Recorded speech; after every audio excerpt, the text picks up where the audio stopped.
في الحديث القدسي قال الله سبحانه وتعالى: يا ابن آدم جعلتك في بطن أمك وغشيت وجهك بغشاء لئلا تنفر من الرحم، وجعلت وجهك إلى ظهر أمك لئلا تؤذيك رائحة الطعام، وجعلت لك متكئا على يمينك ومتكئا عن شمالك، فأما الذي عن يمينك فالكبد، وأما الذي عن شمالك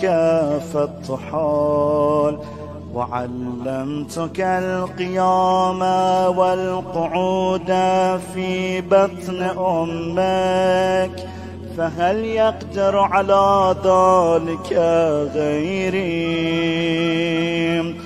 فلما أن تمت مدتك وأوحيت إلى الملك بالأرحام أن يخرجك، فأخرجك على ريشة من جناحه، لا لك سن تقطع ولا يد تبطش ولا قدم تسعى، فأبعث لك عرقين رقيقين في صدر أمك يجريان لبنا خالصا حارا في الشتاء وباردا في الصيف، وألقيت محبتك في قلب أبويك فلا يشبعان حتى تشبع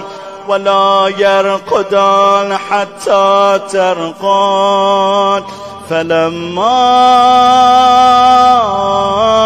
قوي ظهرك واشتد أزرك برزتني بالمعاصي في خلواتك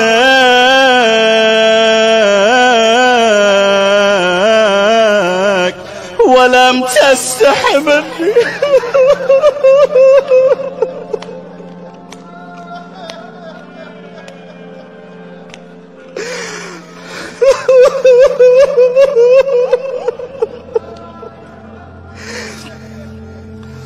ومع هذا إن دعوتني أجبت،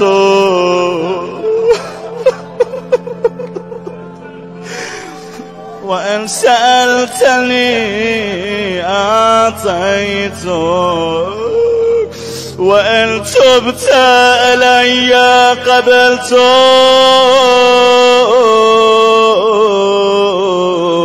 إلهي العافية،